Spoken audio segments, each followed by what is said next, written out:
Aí, pessoal, está gravando então? Então, estamos retornando aí para o nosso segundo bloco, né, da revisão de todas as questões e também da prova. E a gente tinha parado no tópico referente à propriedade industrial. Então, vou compartilhar aqui a tela com vocês, né, para a gente dar sequência, então, a essa revisão, né, sobre, então, a propriedade industrial. Bom, pessoal, se vocês puderem confirmar aí se está aparecendo a tela, né? Só para a gente ter esse feedback. E aí, então, a gente precisa... Tá recebendo? Valeu, obrigado. E aí, então, a gente precisa analisar esse questionário aqui. Se eu não me engano, são 3 ou 4 questõezinhas também, rapidinho, e aí a gente já entra na nossa prova. Ó, 3 questões. Vamos lá, pessoal. Propriedade industrial, então. Essa é a questão 3. Vamos começar pela 1. Constituir matéria patenteável é critério fundamental para a concessão da patente de invenção ou de modelo de utilidade. Qual a alternativa abaixo apresenta apenas matéria patenteável? Bom, pessoal, vamos ver. Alternativa A: esquemas, planos, princípios ou métodos comerciais, contábeis, financeiros, educativos, publicitários, de sorteio e de fiscalização. Gente, para que seja patenteável, né, tem que ser algo que tenha valor econômico, né, valor econômico. E tem que representar, na verdade, ou uma etapa, ou um determinado ponto em uma cadeia produtiva. Deixa eu só...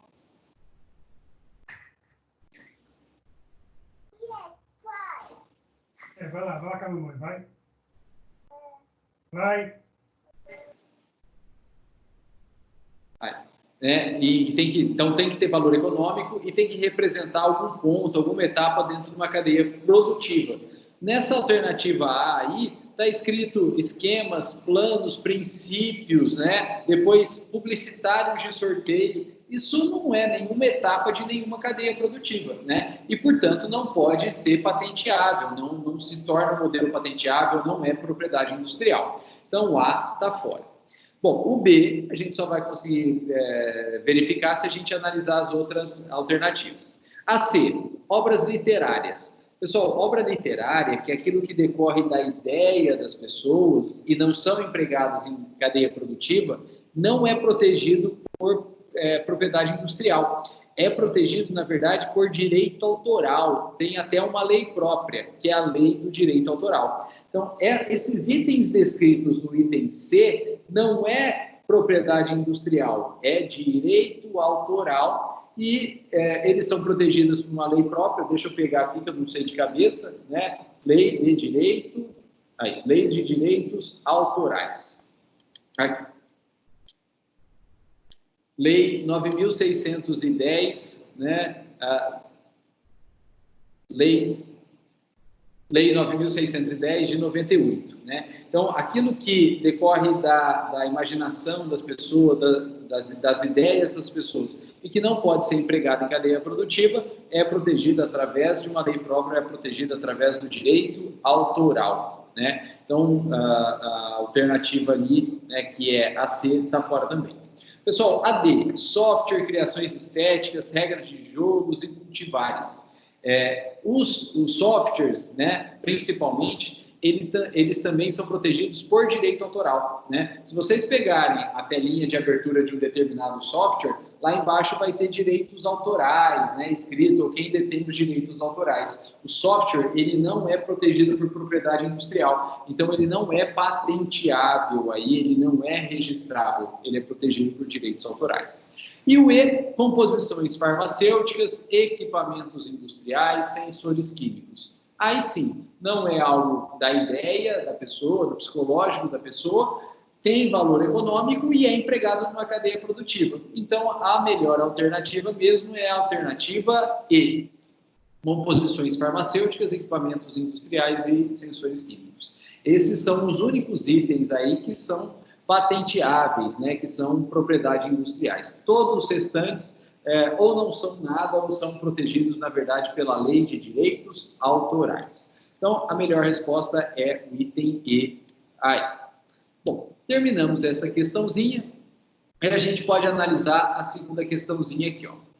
Com relação à patente de invenção, estas devem preencher alguns requisitos para receber a proteção da patente. Analise as afirmativas a seguir. Então, patente de invenção. Pessoal, invenção é algo novo, né? Algo totalmente novo aí. E tem alguns requisitos. Primeiro requisito, constituir em matéria patenteável. Sim, a invenção, ela é protegida através da patente. Então, tem que ser uma matéria patenteável. O que é matéria patenteável? Algo que tenha valor econômico e que possa ser empregado em uma determinada cadeia produtiva, né? Então, tem que ter valor econômico e ser empregado na cadeia produtiva. 2, ser nova. Verdadeiro, né? Ser nova também. Se é algo já usado, se é algo que já existe, não é uma invenção.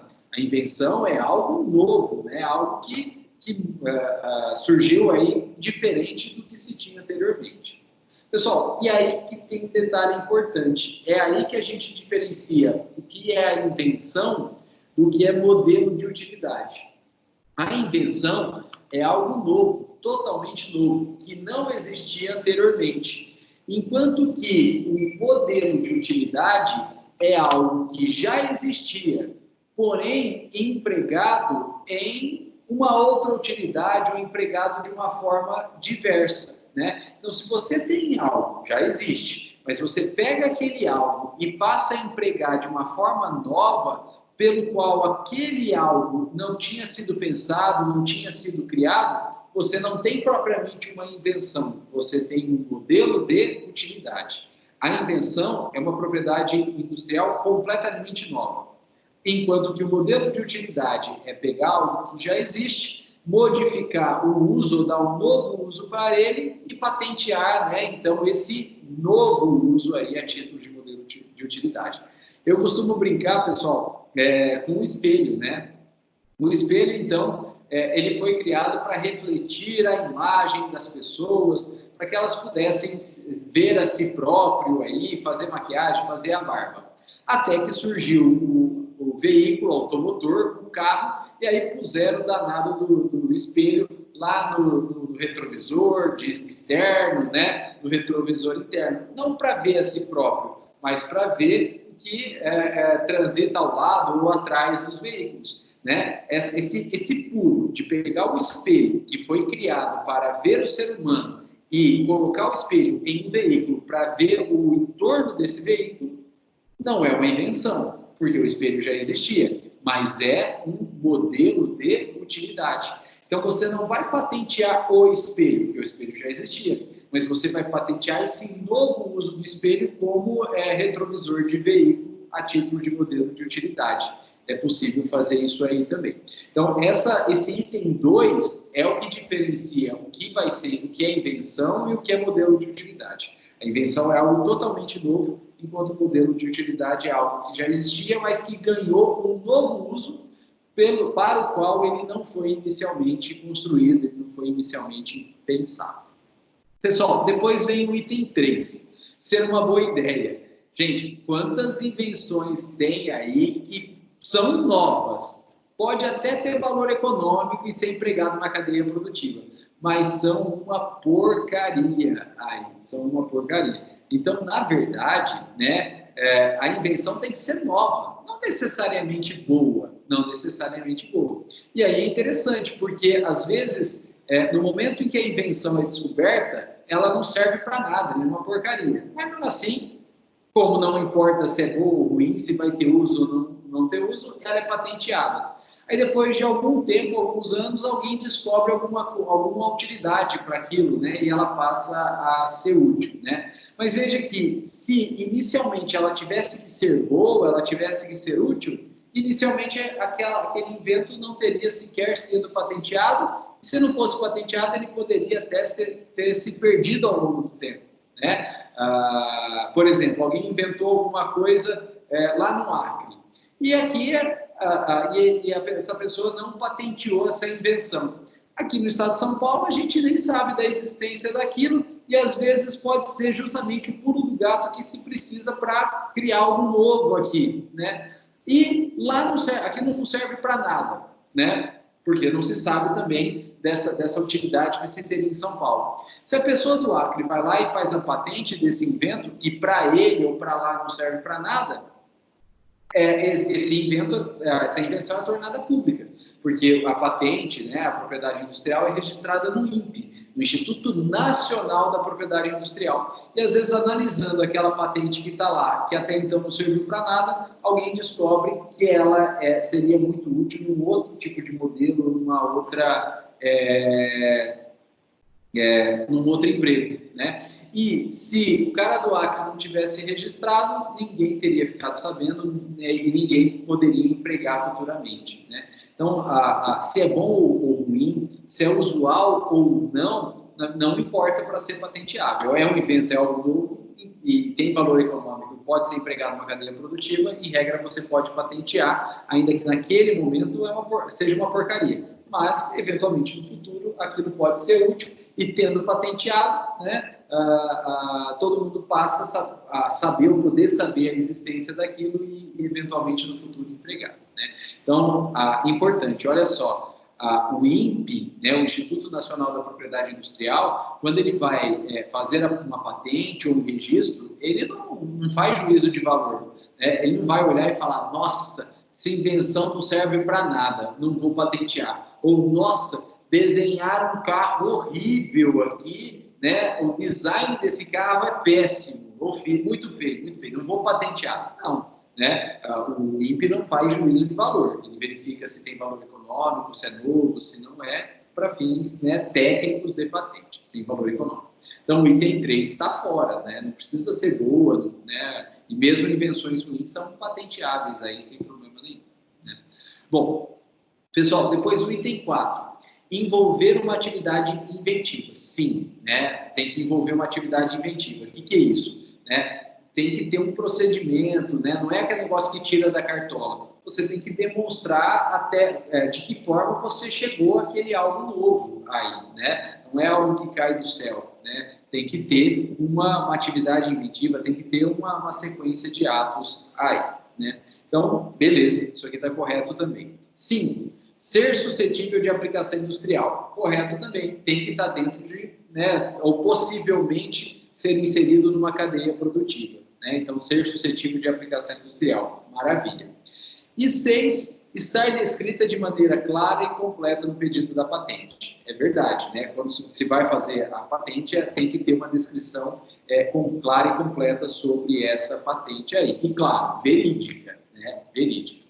Pessoal, e esse é o motivo pela qual a Coca-Cola não patenteou, não se registrou, ou pelo menos a fórmula de Coca-Cola até hoje. Porque para ela fazer essa patente, ela tem que descrever de forma clara e completa qual é a fórmula. Mas se ela descrever de forma clara e completa qual é a fórmula, está dando de bandeja para todo mundo aí também, né?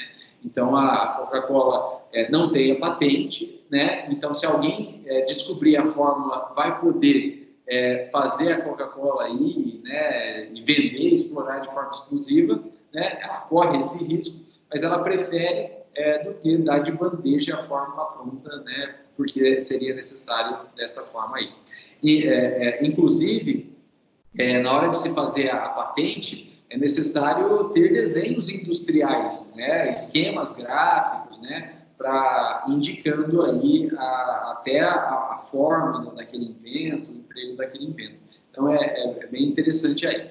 Pessoal, eu coloquei essa questão aí para vocês, justamente porque é uma questão que consegue nela mesma, trazer todas as características da patente, né? Então, a patente tem que consistir em matéria patenteável, né? Que tem que ser nova, né? Envolver uma atividade inventiva, ser suscetível de aplicação industrial e estar descrita de maneira clara e completa no pedido da patente. De modo que a única alternativa, o único item que está fora é o item 3, ser uma boa ideia. Não tem juízo de valor aqui. Pode ser uma porcaria, mas é algo novo, né?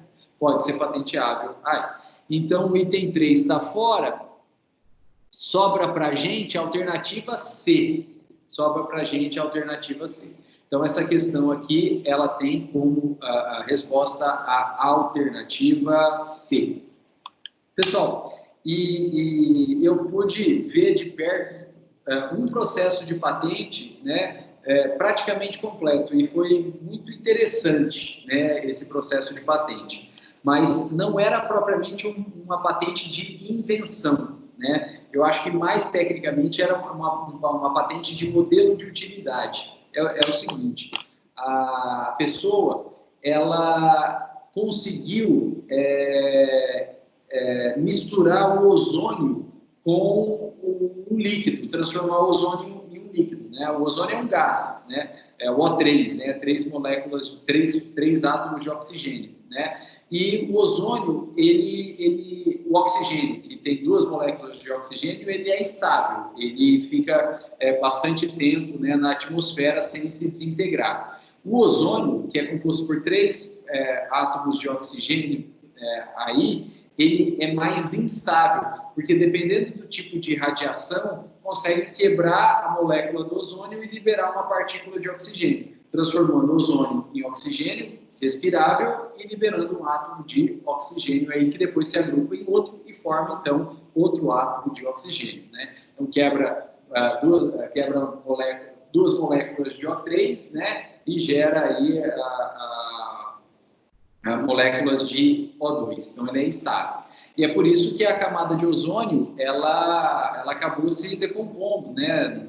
Principalmente na Antártida, aí, né? Em razão do gás, CFC e tal, mas mais porque o próprio ozônio tem como característica ser instável. O cara conseguiu criar um modelo de utilidade pegando o ozônio e tornando esse ozônio estável, inclusive misturando em grande concentração em um determinado líquido. E ele passou a utilizar esse ozônio nesse estado, né, misturado com líquido e de forma estável, como um desinfetante natural, né? E sem contraindicação. Não para tomar, né? Mas para passar em feridas, no corpo aí, né? E ele estava, então, patenteando essa formulação dele, né? Mas, na minha opinião, não é bem uma patente, é um modelo de utilidade, né? Ele pegou o ozônio, né, que existe e tal, não é criação dele, né? Não é criação dele, está aí, mas ele conseguiu gerar uma forma, um procedimento de tornar aquele ozônio estável e dentro de um líquido de forma bastante permanente, para utilizar aquele líquido aí até como um desinfetante natural, né? Eu vi esse procedimento aí. Só que aí depois eu voltei para Jales, né? Eu mudei de São Paulo para Jales, aí eu não acompanhei mais, então eu não sei o que fim levou. Mas estava se montando esse procedimento de patente aí. Pessoal, e aqui é interessante, olha só, existem, na verdade, dois tipos de patentes, né? A patente do invento, do produto em si, então cria-se um produto novo, né? Essa é a patente de produto. E existe também a patente e o invento de modelo, né? Patente de modelo, patente de procedimento, né? Isso é bem interessante também. A pessoa não faz a patente do produto final, a pessoa faz a patente do procedimento até chegar nesse produto final aí, né? Então isso é bem interessante também. Pode ser que esse caso do ozônio aí, ao final, ele resultasse não numa patente do produto, que era ou o ozônio ou o líquido de ozônio diluído em alta concentração e estável, mas resultasse na patente do procedimento até obter esse determinado líquido. Aí, é possível fazer isso.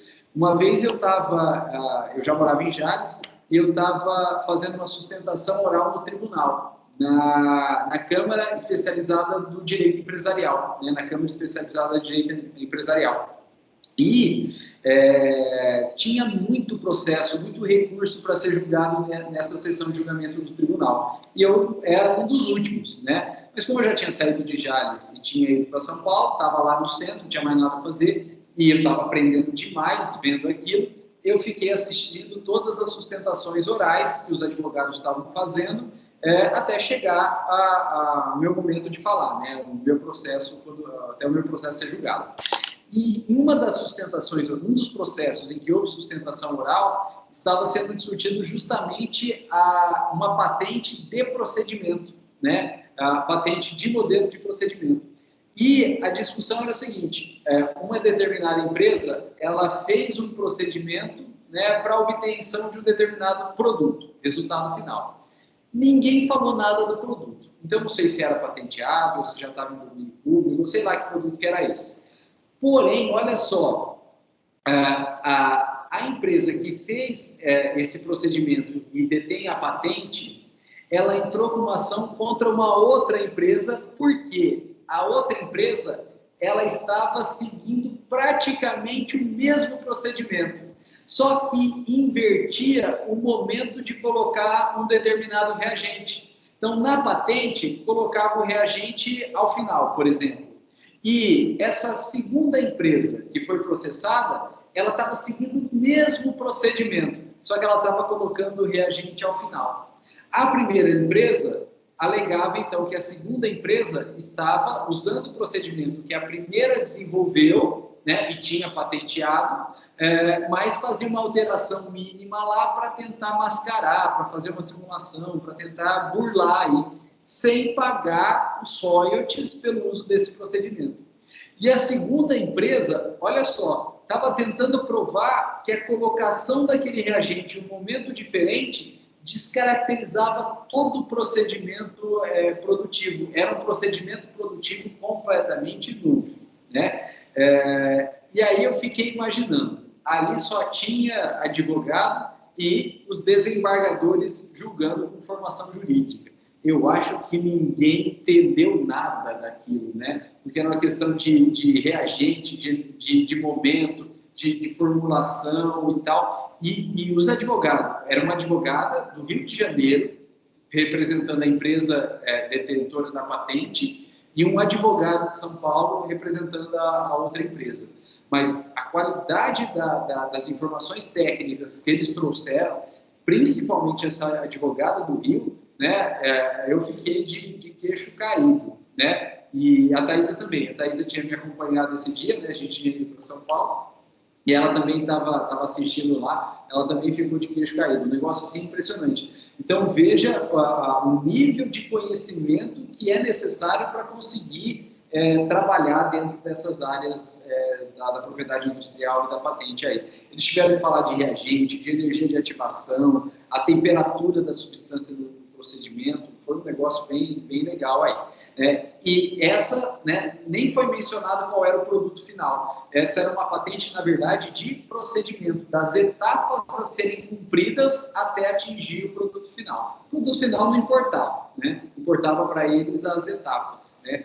Uma primeira empresa tinha estabelecido um procedimento e patenteado. A outra inverteu a ordem e falou, é novo isso aqui, né? Mas, enfim, né?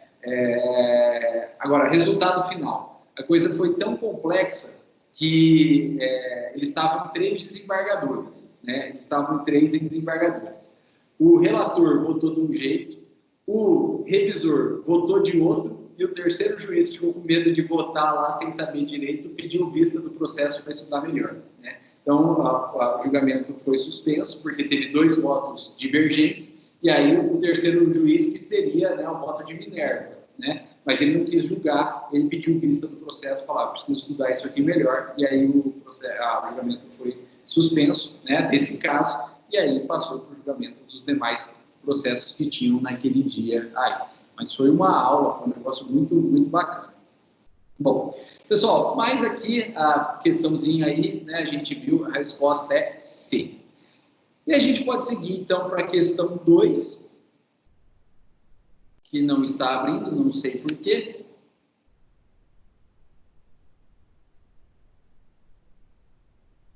Deixa eu ver aqui, tentar atualizar.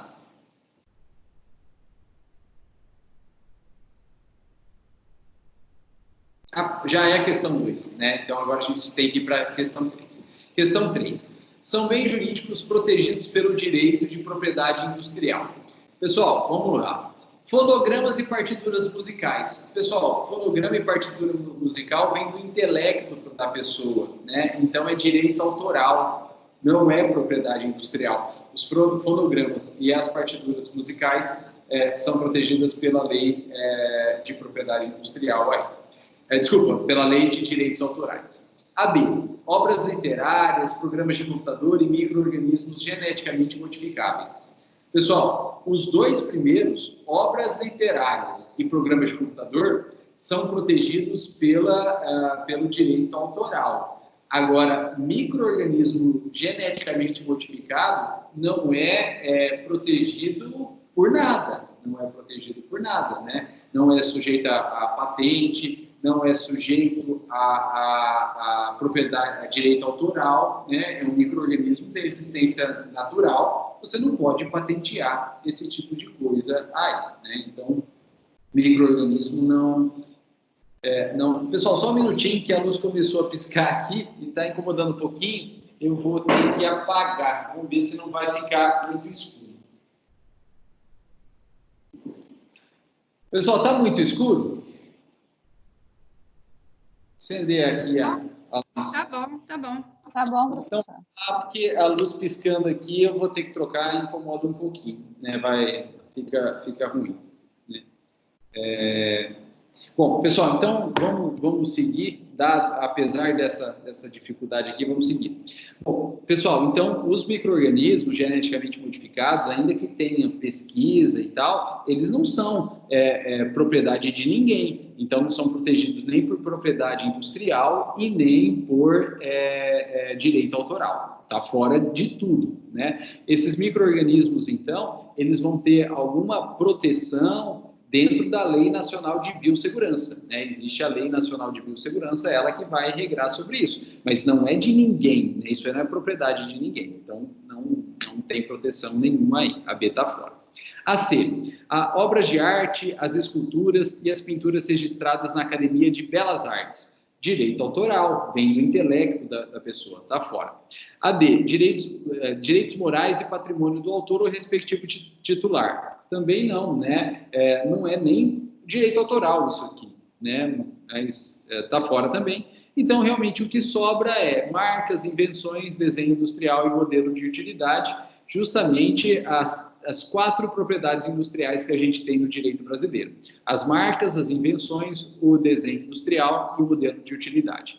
Invenção é algo completamente novo e que tenha valor econômico e aplicação em uma cadeia produtiva. Modelo de utilidade é pegar algo que já existe e dar uma nova utilidade para a qual aquele determinado bem ou aquele determinado produto não foi pensado, né? Como o espelho, né, que surgiu para imagem das pessoas e foi usado para fins de possibilitar o trânsito aí de veículos, né? O desenho industrial é a forma dos objetos, né? E o melhor exemplo que a gente tem é a garrafa de Coca-Cola, né? A garrafa de Coca-Cola. Por que só a Coca-Cola tem aquela garrafa lá, violãozinho, né? Porque aquele desenho, aquele formato da garrafa foi registrada como propriedade industrial da Coca-Cola. Aqui não é um desenho industrial. Pessoal, toda vez, por exemplo, que uma montadora de veículo ela vai lançar um veículo novo no mercado, ela tem que fazer um desenho daquele veículo com todas as proporções, com todos os tamanhos, com todos os itens e registrar esse desenho no INPE, no Instituto Nacional da Propriedade Industrial. Então, todos os veículos que a gente tem no mercado aí, o desenhão dele está lá no INPE, né, no Instituto Nacional da Propriedade Industrial, né? Então, as montadoras registram o desenho industrial e depois elas lançam esse veículo aí. Pessoal, e por fim vem as marcas. Marca, tecnicamente, é o nome do produto. Marca, tecnicamente, é o nome do produto, né? Por exemplo, olha que interessante, né? Às vezes a marca é tão forte que ela passa a ser não o nome de um produto em específico, ela acaba se tornando o nome do próprio gênero daquele determinado produto, né? Se a gente pega uma marca que é a Maisena, né? A Maisena, ela é uma marca, né? De um produto que é o amido de milho. Só que a marca Maisena acabou ficando tão forte que a gente usa uma marca para denominar todo o gênero de produtos, né, daquele determinado produto. O amido de milho passa a ser, a maisena passa a ser sinônimo de amido de milho, né? Outro exemplo, a Gillette, né? A Gillette é uma marca de lâmina de barbear, né? Hoje acabou se ampliando aí, né? E faz outros produtos da higiene pessoal, principalmente masculina. Mas a Gillette surgiu como uma marca de uma lâmina de barbear, né? E ninguém mais fala lâmina de barbear. Todo mundo usa o termo Gillette, né, como sinônimo de lâmina de barbear, como se todas as lâminas de barbear fossem Gillette, né? Mas isso acontece dada a importância da marca, né? Outro exemplo, o Omo, né? Omo é uma marca de sabão em pó, mas a gente quer sabão em pó, a gente não pede sabão em pó, fala, traz um Omo lá para mim, né? Como se todo o sabão em pó fosse Omo, né? Não, Omo é uma marca, né? Isso acontece com diversos produtos aí que uma marca, que é o nome de um produto, acaba ficando tão forte que ela passa a denominar, na verdade, todo o gênero daquele produto. A maisena, o Gillette, o Omo, né? Que mais aí? Zorba. O Bombril. A Zorba. Zorba, né? Bombril, Zorba, a Bombril é palha de aço, né? Mas ele não fala, pega uma palha de aço, a gente pede Bombril, né? Pega um Bombril de outra marca lá para mim, né? Já aconteceu comigo, né? Eu tô fazendo compra aí, né? Tô fazendo compra para minha mãe, né? E aí eu liguei para ela, mãe, não tem Bombril, né? Ela não é palha de aço, ela fala, pega Bombril de outra marca aí, pode ser Bombril de qualquer marca, então. Né? Porque acaba a marca, que seria um produto só, de uma empresa só, acaba virando o gênero aí. E a Zorba também, né? Ninguém fala cueca, né? Zorba que é uma marca. Então isso acontece muito. Pessoal, então marca é a denominação, na verdade, de um determinado produto que pertence a uma determinada empresa. Porém, a utilização dela, né, quando ela fica muito famosa, passa a denominar, na verdade, todo o gênero daquele determinado produto aí. Então, a alternativa correta aí é a alternativa aí, marcas, invenções, desenho industrial e modelos de utilidade, que são justamente as propriedades industriais que a gente tem aqui no direito brasileiro. Pessoal, e com isso a gente terminou o tema, então, propriedade industrial. A gente terminou o tema, então, propriedade industrial, e a gente pode, então, passar a analisar as questões da nossa prova e liquidar isso aqui, então, né? Então, vamos pegar as questões da nossa provinha aqui, nossa prova. Então, vamos analisar a questão de prova. Olha lá. 6 questõezinhas. Bom, pessoal, essa aqui é a 6ª. Então, vamos começar. Primeira questão, olha só. Afrânio, empresário individual, foi submetido a exame por junta médica que atestou ser ele portador de grave esquizofrenia, qualificando-o como permanentemente incapaz de gerir os próprios negócios. Por essa razão, o pai do empresário ajuizou o pedido de interdição com o pleito de ser nomeado seu curador. Considerando a situação hipotética apresentada, assinale a opção. Pessoal, é o seguinte, se o empresário individual ele se torna incapaz, né, ou ele é menor e, portanto, incapaz, ou então ele é maior e se torna, então, incapaz com um procedimento de interdição aí para o qual lhe é nomeado um curador. É possível continuar exercendo, é possível que esse incapaz continue exercendo a atividade empresarial. Porém, para isso, é necessário autorização judicial expressa. Então, a gente vai ter que buscar, dentre as alternativas aí, uma que fale que é possível, sim, o pai de Afrânio continuar a exercer a atividade empresarial, né? Mas desde que haja autorização judicial. Então, vamos ver. Alternativa A. O pai de Afrânio poderá continuar a atividade empresarial do filho, independentemente de autorização judicial. Está fora, né? O pai de Afrânio poderá continuar, mas desde que tenha autorização judicial expressa. Então, a alternativa A está fora porque está falando independentemente. A B. O pai de Afrânio, se curador nomeado e autorizado judicialmente, poderá exercer atividade empresarial em nome do filho interditado. Essa é boa, né? O pai foi nomeado curador e tem autorização judicial, então essa é boa. Vamos ver as demais. A C. Eventuais clientes que tenham comprado de Afrânio produtos mediante pagamento à vista, mas que ainda não tenham recebido as mercadorias, na hipótese da continuidade da atividade empresária, estarão impedidos de reclamar o prejuízo em razão da patologia do empresário.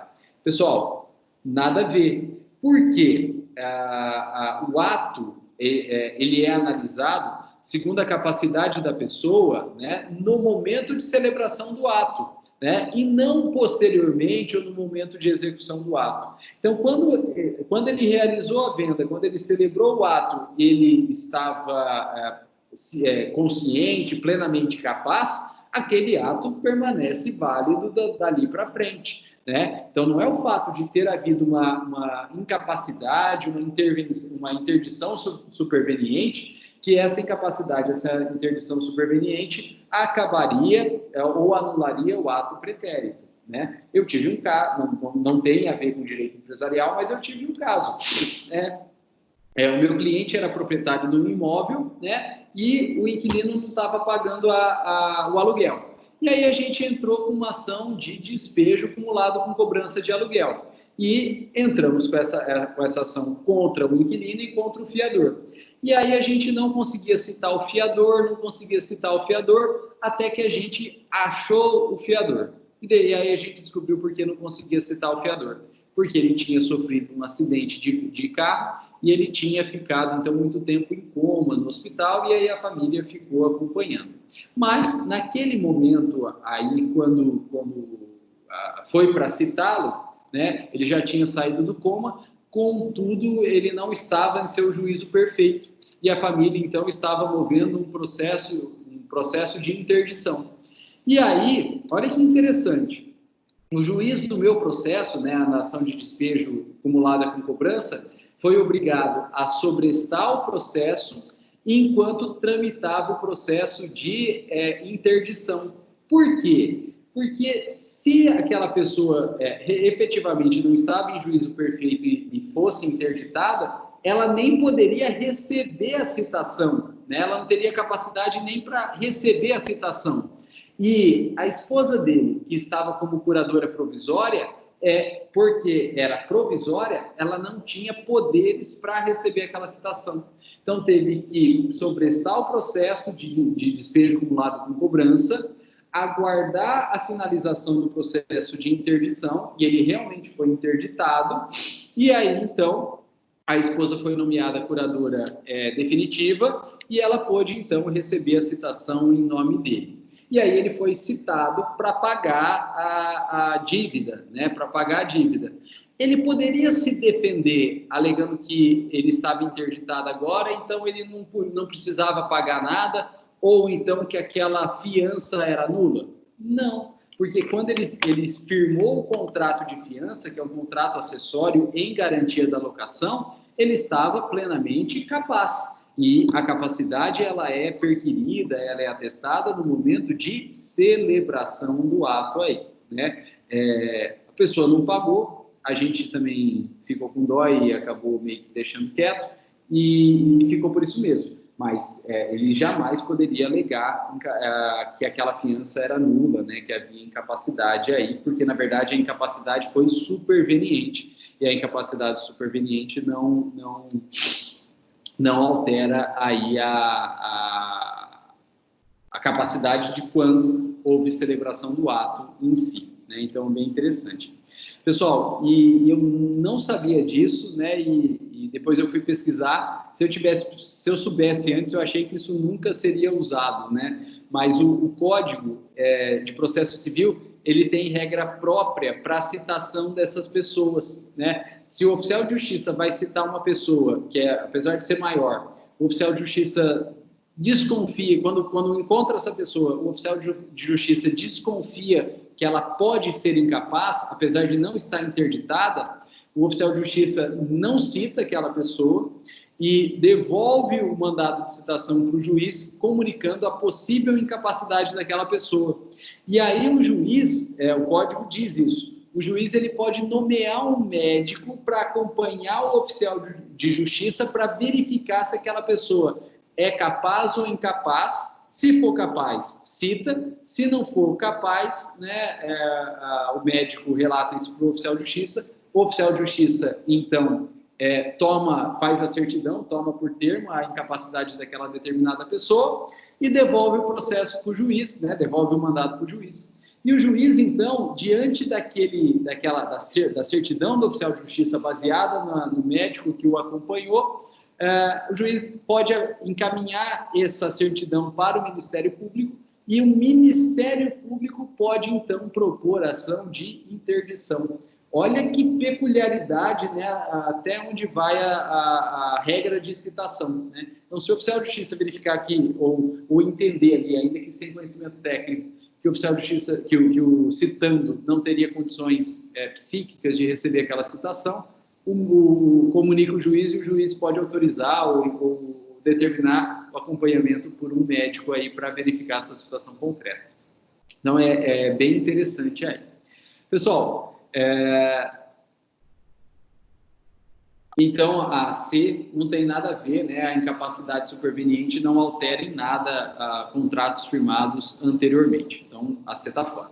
A D. A interdição de empresário individual determina necessariamente a extinção da empresa, sendo inevitável a continuidade por qualquer meio. Portanto, o pai de Afrânio não poderá substituí-lo nos negócios. Poderá sim, desde que haja autorização judicial. Agora, é claro que, se não houver autorização judicial, a interdição de empresário individual, não havendo autorização judicial, vai levar sim à extinção da empresa, né? Mas, havendo autorização judicial, é possível continuar aquela atividade empresarial, mesmo sendo um empresário individual interditado. Então, realmente, a melhor resposta é a alternativa B de bola, né? O pai de Afrânio poderá continuar a atividade desde que seja autorizado para tanto. Bom, pessoal, depois, questãozinha 2. Olha lá. Os efeitos do arquivamento de um contrato social ou sua alteração.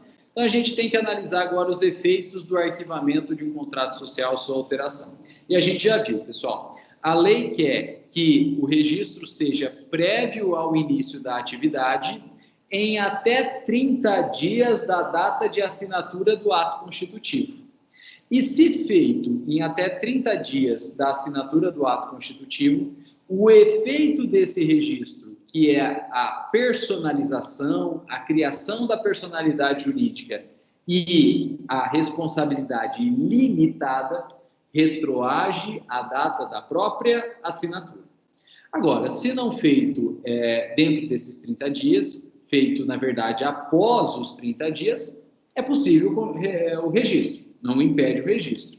Porém, os efeitos desse registro, que é a personalização e a responsabilidade limitada, são apenas dali para frente, né? Então, a gente tem que buscar aí algo que fala, né, uma alternativa que fala algo a respeito desses comentários aqui. Alternativa A. Os efeitos, então, do arquivamento retroagem ao momento da assinatura, se apresentada à junta comercial dentro de 30 dias contados de sua assinatura. Verdadeiro, né? Registrado o ato constitutivo em até 30 dias da assinatura, os efeitos são retroativos à data da assinatura. É como se tivesse assinado e registrado junto e, portanto, por toda a existência daquela empresa, ela sempre teve responsabilidade limitada. A B. Operam-se apenas a publicação do extrato do documento arquivado. Não, é da data do registro mesmo. A B está fora. C. Verificam-se apenas no momento do arquivamento, desde que apresentado o instrumento à junta comercial dentro de 30 dias contados da assinatura. Não, se apresentado em 30 dias, não é do momento do arquivamento, é do momento da assinatura, porque os efeitos são retroativos. Então, a C está fora. A D. Operam-se apenas entre as partes, se apresentada à junta comercial após 30 dias contados da sua assinatura. Não, né?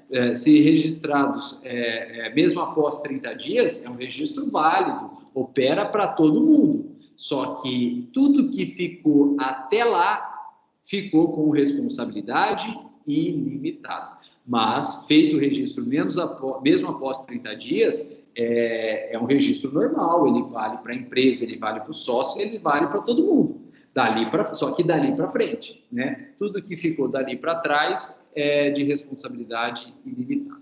Então, está fora também. Realmente, a melhor resposta é a alternativa, a retroagem ao momento da assinatura, se apresentada à junta comercial dentro de 30 dias contados da sua assinatura. Essa é a melhor resposta mesmo. Bom, pessoal, a terceira questão. Olha lá. Acerca das obrigações do empresário, assinale a opção correta. Vamos lá, então.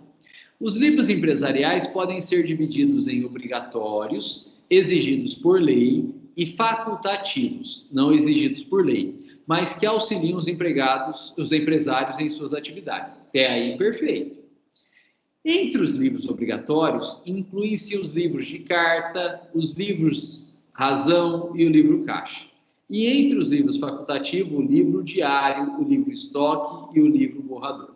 Pessoal, o erro é o livro diário não é um livro facultativo. O livro diário é um livro obrigatório. O erro está aí. O livro diário não é facultativo. O livro diário é obrigatório. Toda e qualquer empresa é obrigada a ter o livro diário aí. Né? Então, o livro diário é livro obrigatório. Então, essa questão está errada. A B. São dispensados do dever de escrituração os pequenos e médios empresários e as empresas de pequeno porte na forma definida em lei. Pessoal, olha só, os pequenos empresários e as empresas de pequeno porte realmente são dispensadas do dever de escrituração na forma da lei. Mas os médios empresários, não. Os médios empresários, não. Então, essa questão aí tá estranha, né? Tá estranha também. Então, os médios empresários, não. Vamos continuar lendo. A C. As restrições estabelecidas ao exame de escrituração aplicam-se também às autoridades fazendárias no regular exercício da fiscalização do pagamento de tributo. Pessoal, está falando que as restrições estabelecidas no exame, portanto, o sigilo, o segredo do livro empresarial, se aplicam às autoridades fazendárias, se aplicam ao fisco. Pelo contrário, né? As autoridades fazendárias e o fisco, os fiscais tributários, eles são exceções ao princípio da sigilosidade dos livros empresariais, inclusive podendo exigir a exibição total desses livros empresariais. Então, as restrições de acesso, na verdade, não se aplicam às autoridades fazendárias. Essa questão está errada também. Né? E a D, são obrigações do empresário e da sociedade empresária efetuar os seus registros nas juntas comerciais, manter a escrituração uniforme de seus livros, em correspondência com a respectiva documentação e levantar anualmente os balanços patrimoniais e o resultado econômico. Essa é a melhor alternativa aí. Essa é a melhor alternativa. São obrigações do empresário e da sociedade empresária efetuar os seus registros nas juntas comerciais, manter a escrituração uniforme em correspondência com a documentação e levantar anualmente os balanços. É isso aí. Essa é a melhor resposta aí.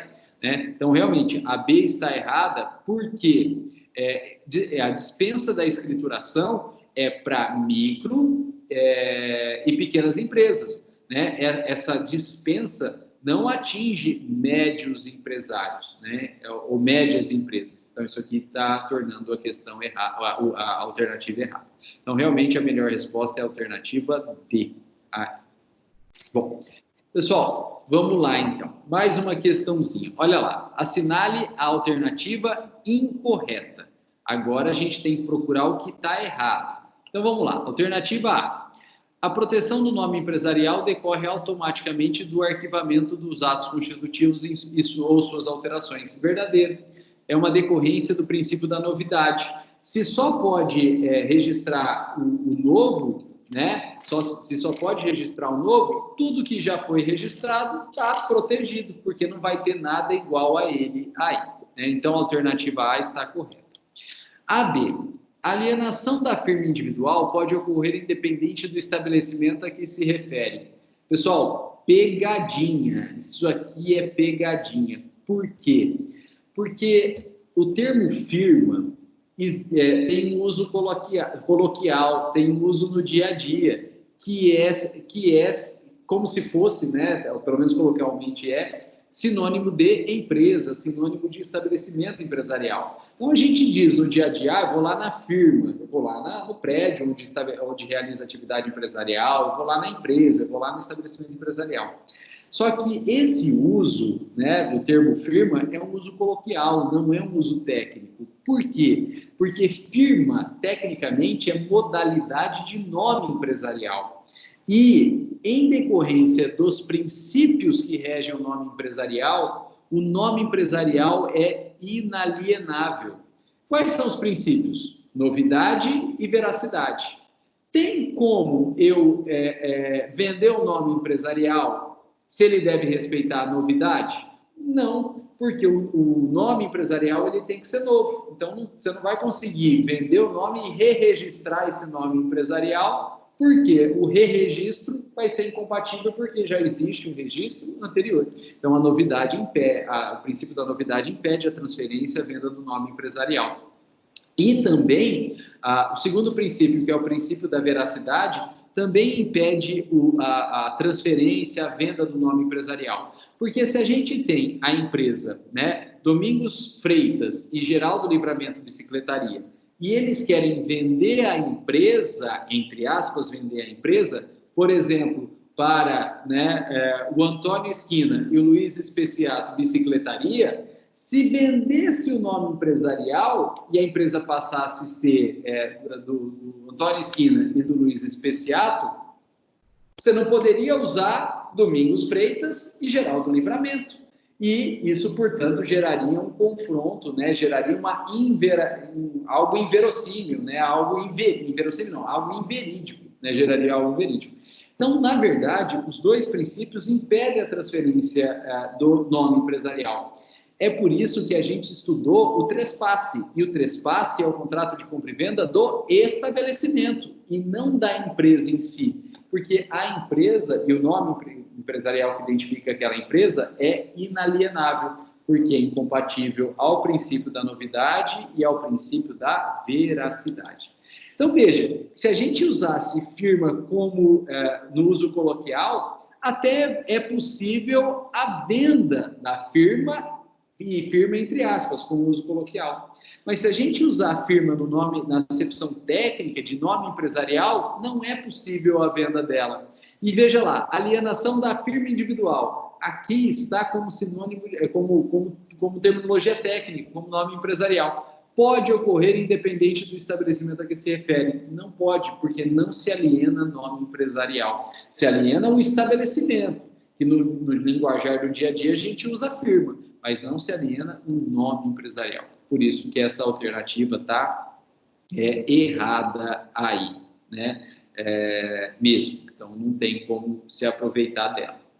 Bom, pessoal, então, como a gente tem que buscar a alternativa errada, né? Essa alternativa B está errada e ela é a nossa resposta correta, né? Então, essa questão aqui, ela tem como resposta a alternativa B. A C. O princípio da novidade impede a adoção de um nome igual ou semelhante ao do outro empresário. Verdadeiro, se já tem nome registrado, você não consegue registrar um outro igual. E a D, o nome empresarial obedecerá aos princípios da veracidade e da novidade. Correto também. Então, realmente fica como resposta a alternativa B, né? Porque está errado e a gente tem que buscar a errada. Pessoal, então toma cuidado com o termo firma. Apareceu o termo firma aí, pode ser pegadinha. Porque firma no coloquial é sinônimo de empresa, é sinônimo de estabelecimento. Mas firma, na acepção técnica, é sinônimo de nome empresarial. Na verdade, é espécie de nome empresarial. Então, tome muito cuidado. Bom, pessoal, mais uma questãozinha aí, questãozinha 5. Qual das alternativas parece mais acertada?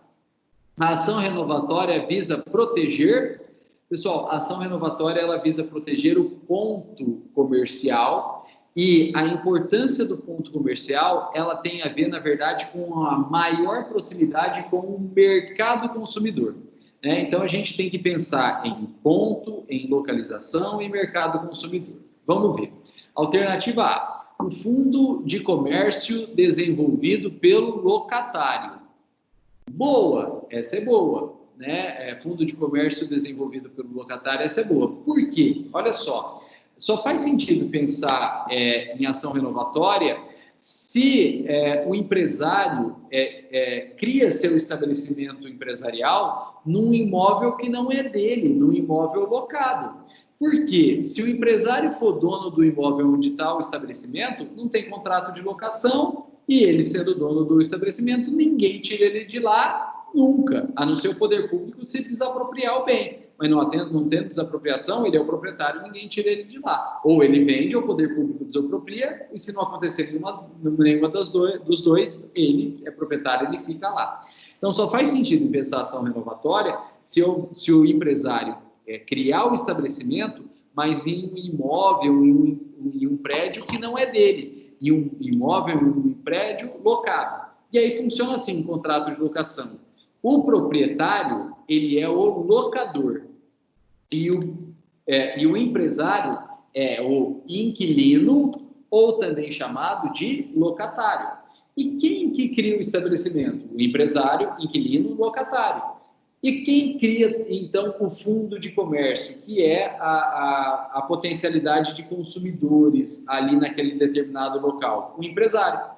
Então, essa alternativa aí é boa, o fundo de comércio desenvolvido pelo locatário, que é um empresário locatário. Essa é boa. Vamos ver a B. Qualquer locatário com contrato de mais de 5 anos. Qualquer locatário é meio ruim. Por quê, pessoal? A ação renovatória, ela só cabe para locações empresariais. Então, na verdade, não é qualquer locatário, é só um locatário empresário, é só um locatário que exerça atividade empresarial. Porque se for um locatário não empresário, um locatário que não exerce atividade empresarial, por exemplo, um locatário de um imóvel para domicílio, para casa, para residência, ele é locatário, mas ele não vai ter direito à ação renovatória. Então, essa expressão aí, qualquer locatário, que torna a alternativa errada. O prazo de 5 anos está correto, né? Mas não é qualquer locatário, é só o locatário empresário. O locatário doméstico, né? Ou de domicílio não tem direito à ação renovatória. A C, o locador que desenvolve o fundo de comércio. Pessoal, o locador é o proprietário. E quem desenvolve o fundo de comércio, que é essa relação daquele local e dos consumidores que procuram aquele local, não é o proprietário, é o empresário inquilino, né? Então, essa questão está falsa aí, porque não é o locador que desenvolve o fundo de comércio. O locador é o proprietário. O que ele faz? Cede o uso e recebe o aluguel, só, né? Então, não é o locador que desenvolve o fundo de comércio. E a D, o locador adimplente e ocioso de suas obrigações. Pessoal, o locador, ele tem duas obrigações, né? O locador proprietário do contrato de locação, ele tem duas obrigações básicas. Ele tem que ceder o uso, né? Ele tem que ceder o uso e ele tem que respeitar o uso pelo locatário, pelo inquilino, no prazo de vigência do contrato. Só, né? Então, não faz sentido o locador adimplente das obrigações. Se ele cedeu o uso e ele está respeitando o inquilino durante o prazo de vigência do contrato, não tem nem que se falar aí de ação renovatória, não é esse o objetivo. Então, realmente, a melhor alternativa é a alternativa A, o fundo de comércio desenvolvido pelo locatário, né? Fundo de comércio é essa relação de mercado-consumidor naquele determinado local, naquele determinado ponto comercial. Então, a melhor alternativa é a alternativa A. Pessoal, e a última questãozinha aí para a gente finalizar, essa sexta questão aqui. Então, ela tá falando o seguinte: analise as afirmativas abaixo né? Analise as afirmativas abaixo. Ponto. O advento do Código Civil de 2002. Vamos ver. Item 1. Determina a revogação total do Código Comercial. Falso, né? O Código Civil de 2002 revogou parcialmente o Código Comercial de 1850. Né? Então, e até hoje existe uma parte, que é a segunda parte, que é o comércio marítimo, que ainda está em vigor. Então, essa está falsa.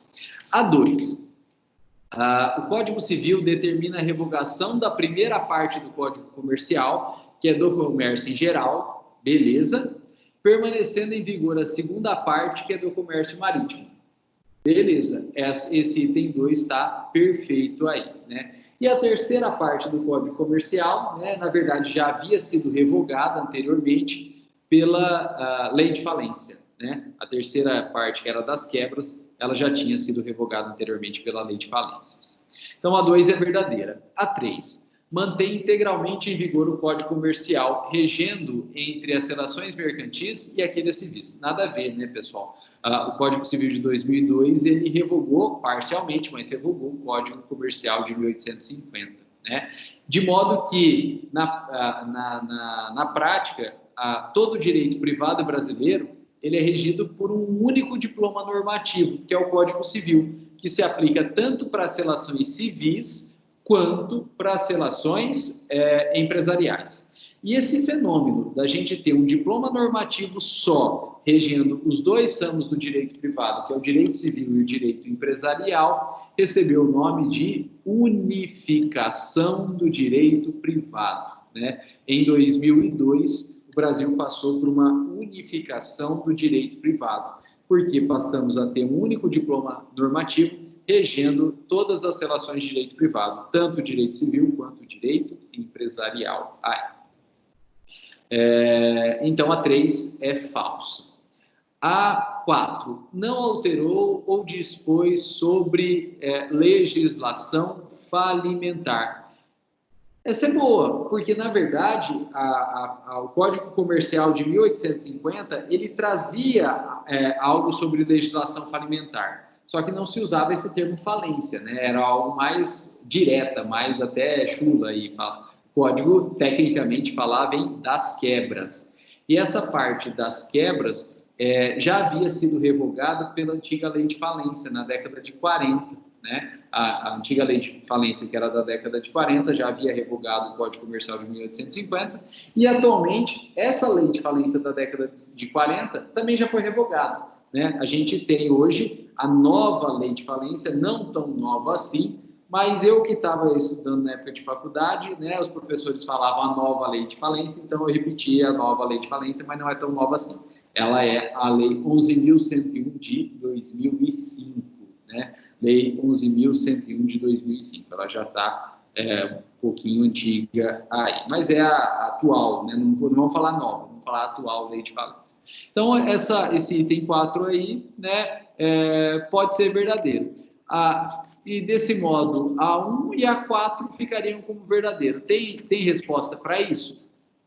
A 1 e 4? Tem. Alternativa C. Alternativa C. Somente as afirmativas... Desculpa, não. A 2 e a 4.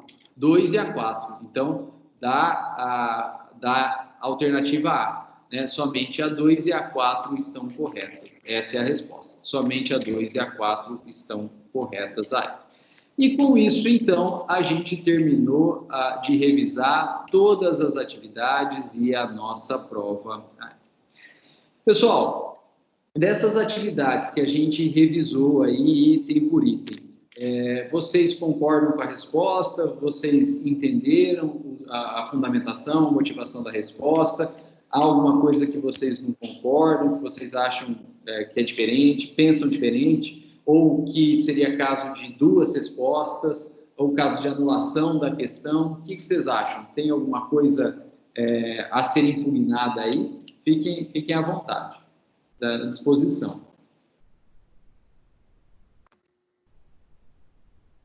Não? Todo mundo... Tá tudo ok, professor. Tudo ok? Então, tá bom. Né? A gente foi um pedido da coordenação, que alguns alunos pediram para que fosse revisada as atividades. Eu acredito que tenha sido mais referente ao primeiro ano, que o primeiro ano tem mais dificuldade até do linguajar, né? Mas como eu já faço isso e teve esse pedido da coordenação, eu falei, então vou passar por todas as questões, todas as atividades, e a gente usa até como uma forma de revisão, uma forma de relembrar e de fixação desse conteúdo. Mas, feito isso, a gente dá agora por encerrado, então, a nossa matéria bimestral. Acabou a nossa matéria bimestral. E a gente, então, pode começar a nossa matéria semestral. Pessoal, a matéria bimestral era a teoria geral da empresa e encerrou. E agora, então, a gente vai estudar o chamado direito societário ou as sociedades em espécie, né? Direito societário ou sociedades em espécie.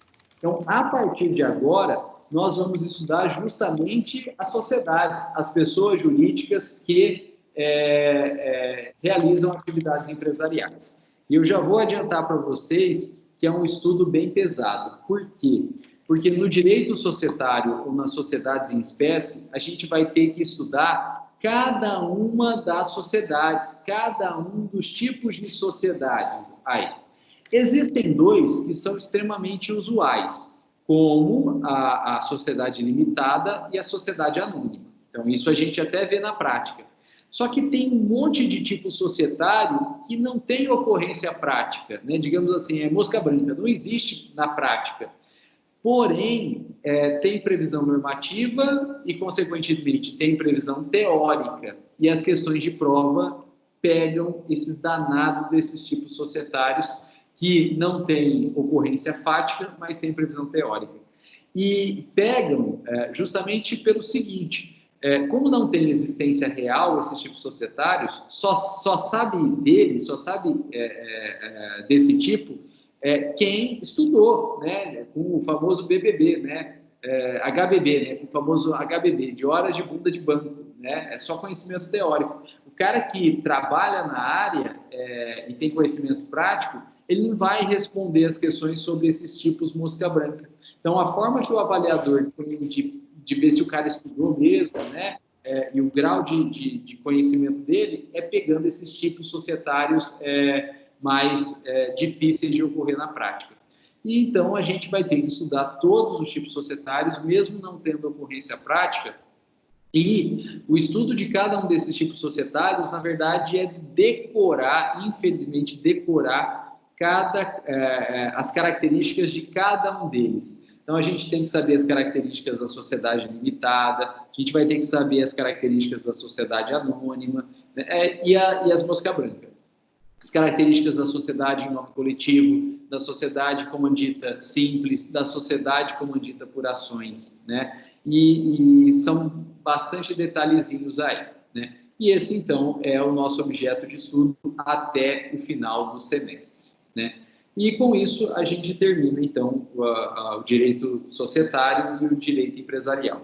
Mas daqui para frente vem um estudo bem detalhado, bem chatinho assim mesmo, né? Mas fazer o quê? Faz parte. Para que não assuste também muito vocês, tem uma parte legal, né? A parte final do curso, que é sociedade anônima, a gente aproveita para estudar o mercado mobiliário.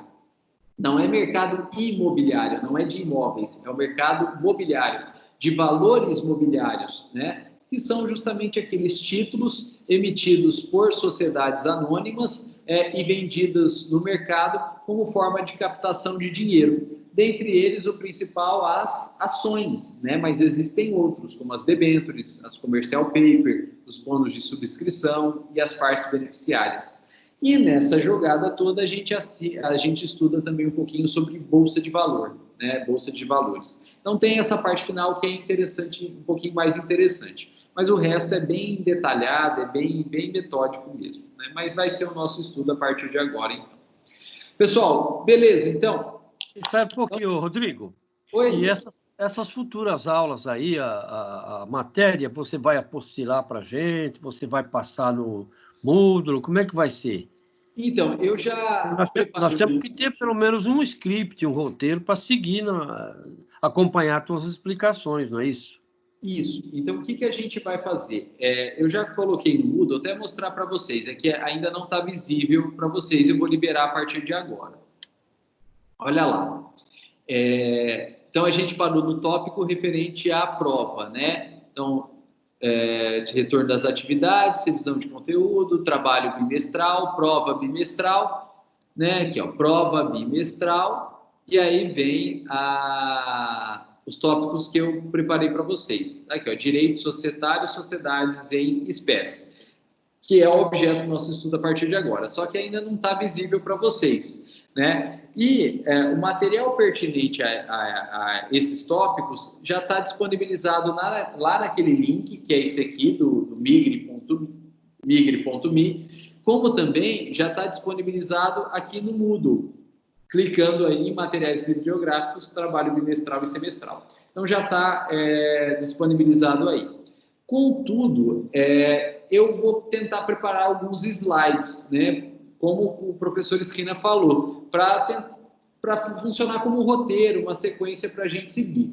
Os slides não vão ser um material de estudo, porque vai ser meio tópico, né? Algo só pontual mesmo, de roteiro de estudo, né? Então, não dá para estudar, não dá para ler esses slides. Mas a gente vai ter, então, uns slides de roteiro. E para aprofundar o estudo, aí tem um material mesmo, que é escrito, com parágrafo, com explicação, já disponibilizado no Moodle, né? E também naquele site do migre.me, naquela pasta do OneDrive, né? Então, a gente vai projetar os slides e vocês depois estudem aí o material escrito que está disponibilizado no site, né? Mas a gente vai seguir os slidezinhos. Rodrigo, é Luciano que está falando. Luciano, só